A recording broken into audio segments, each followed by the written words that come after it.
严康将白归，小玉京真散人。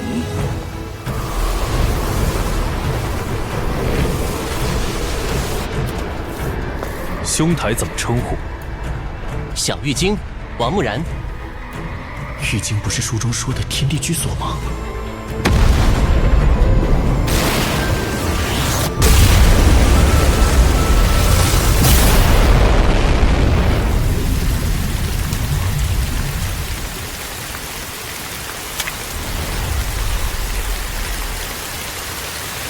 我还是第一次见到小玉京的仙人，确有几分手段，只是已经落后于时代。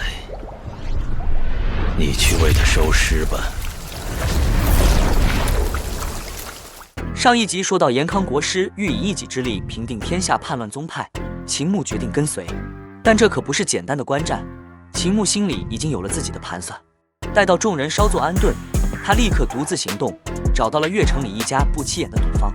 这赌坊实则是天魔教的一处隐秘联络点。秦牧直接对赌坊老板下令，命他即刻传令，调动圣教360堂堂主，携带至关重要的传送旗前来集结。命令刚下，一个清脆却带着冷意的声音从他背后响起，来人正是天魔教圣女司云香。此时的司云香全然没有了往日的羞涩，她冷静甚至有些尖锐地质问秦牧，认为他这样做会将圣教拖入万劫不复的危险之中，并追问若圣教有失，谁来负责。秦牧转过身，语气平淡却不容置疑地提醒对方，自己才是教主。司云香闻言，脸上立刻换上甜甜的笑容，盈盈一拜。然而礼毕，他脸色瞬间寒了下来，指出若帮助严康国师，无论胜败，圣教在江湖上的名声都将彻底败坏，会被所有宗派耻笑仇视，再无立足之地。秦牧摇了摇头，目光深远。他反驳道：圣教本就是天魔教，何须在意那些虚名？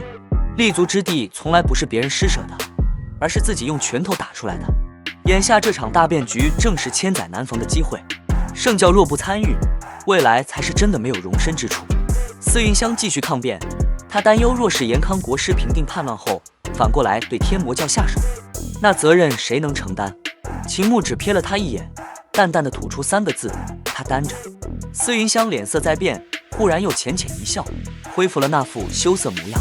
他嘴上说着教主自然说了算，自己不便多言，但话锋一转，轻声提醒道：倘若圣教主判断失误，导致圣教陷入危难，那么他说不定就会成为第2位被圣女杀掉的圣教主了。他的话轻柔，却带着刺骨的含义。秦牧这才意识到，天魔教教主这个位置竟然如此高危，动辄可能因失德被处决。司云香还好心补充，上一代圣教主是因好色而死，这一代则是被圣女活活打死的，名声都不太好听。秦牧不想再多纠缠，挥手让司云香退下，再次严令赌坊老板传令，命360堂堂主携传送旗火速前来，并请2位护法使一同听令。老板躬身领命，秦牧走出赌坊，司云香竟还等在外面，见他出来，低声笑着重复了活活打死几个字。秦牧瞪他一眼，自顾自往前走，问他跟不跟来。司云香连忙跟上，眼珠一转，又出言试探，问教主要不要先把大玉天魔经放回教中保管，以免万一出事，圣教至宝失落。秦牧停下脚步，转过身，非常认真地对他说：妹子，你现在还不是我的对手，如果我真判断错了，你来杀我，只会被我反杀。他用元气在空中画了一个3角形，又在中间画了一条线，说着代表他。接着他又画了一条更长的直线，说着代表自己，意思是不管他的角度有多刁钻，都没有他长。司云香背后的剑匣隐隐震动，发出叮铃声响。他依旧甜甜笑着说：不试试怎么知道？秦牧背负双手继续前行，说不必试了，同境界之内无人是他对手。他不行，严康国师也不行。他停下脚步，抬头望天，语气中流露出一种深深的落寞，说因为自己是霸体。他低下头轻叹一声，说自己是世间唯一的霸体。这番话语和气势，竟真的暂时震慑住了司云香。他怔怔地看着秦牧的背影，那是一种无敌而又寂寞的气场。他心中暗想，霸体是什么？难道比4大灵体还强？祖师选他而不选自己，就是因为这霸体吗？他定下心神，眼中重新燃起斗志，心想4家的女人天生就是教主杀手，上代圣女能办到的事，自己也可以。他快步追了上去。接下来几日，秦牧一行人跟随延康国师，一路经过红县、清河县，最后到达雾隐城。每到一个地方，都有将士报告，城中出现了许多带旗子的怪人，数量越来越多，从几十人到几百人。这些人头戴斗笠，遮掩面目，武器都用布包裹着，行踪神秘。秦牧没有解释，延康国师也默契的没有多问。到了第5日，众人离开雾隐城官府，刚走上大街，诡异的一幕出现了。一个头戴斗笠、手提长布包的怪人从衙门口站起身，默默跟在他们身后。接着，第2个、第3个从巷口、街边不断出现同样装束的人，沉默地加入队伍。等他们快要出城时，身后已无声无息地跟了数百名这样的斗笠客。沈万云、岳青红等年轻弟子回头看去，只觉得头皮发麻，心中惴惴不安。出了城门不远，有个凉棚，2个卖茶的老者招呼他们喝茶。延康国师竟真的坐下喝茶，秦牧也坐下。沈万云等人想靠近，却发现自己无论如何奔跑，始终离凉棚有段距离，仿佛空间被拉伸了。片刻后，秦牧与国师喝完茶起身，留下茶钱。众人在看时，那几百斗笠客正坐在凉棚外，每人捧着一杯茶，默默饮着，场面诡异非常。司云香低声问秦牧是否谈拢了，秦牧只是点点头，说到时候你就知道了。一行人终于抵达此行的终点，叛乱的核心南疆重镇大襄城。城外，延康国大军云集，营寨连绵。魏国公、冠军大将军、怀化大将军已率数10万大军在此驻扎，军中景象令人震撼。金甲力士推着巨大的云车演练攻城，他们能化身巨人，力大无穷。将士们操演着复杂阵图，更有精锐的飞骑骑着大鸟从天俯冲，万箭齐发，威力恐怖。还有数百艘悬浮的楼船战舰，堪称空中堡垒。秦牧心中暗领，延康国师改革的军备确实锻造出了一支无敌之师，这样的力量足以横扫任何一个宗门。延康国师带领秦牧等人竟径直走向叛军盘踞的大襄城，城墙上旗帜杂乱，有个门派旗号，也有已被灭国的旗帜。国师冷笑道：就时代的残渣不彻底清除，何以成就新天？秦牧问国师是否已妥当，国师只回答妥当了。城门大开，2队人马走出，分立2侧，他们身后元气澎湃，显化出种种神魔虚影，竟然全是天人境界的强者，足有60-70位。岳青红起初还觉得这场面不如太学院清凉殿考核，但当他们走入城中，才发现自己大错特错。长街2侧，每隔10步便站立一位天人境界强者，一直排到城中心，望不到头，数量恐超1000人。这等阵势让所有人都心头巨震。更令人讶异的是，整座大襄城的普通房屋已被全部清除，空地之上是数万名列城战阵的叛军神通者，鸦雀无声，只有无数道冰冷的目光注视着他们这支小小的队伍，压力如山，连沈万云这样的军旅子弟都手掌发抖。而城中心，原来的城主府不见了，取而代之的是一座被削平了的山峰作为高台，竟是有人搬来一座山，切成了比武场。众人沿数千级台阶走上山巅，山顶已被削平，那里屹立着一尊尊高达100丈、凝若实质的神魔虚影，威压滔天。各派宗主、前朝国主、隐士老怪等真正的首脑人物，或立于神魔掌心，或盘坐神魔眉心，居高临下。一位站在神人指尖的美妇离秦公主裘蝶衣轻声发问，其元气所化神人竟近乎实质。司云香惊呼这是敬神之境。秦牧见状，想起村长，便低声询问司云香这种境界比较。不料延康国师闻言，竟猛然转头，爆发出滔天战意追问。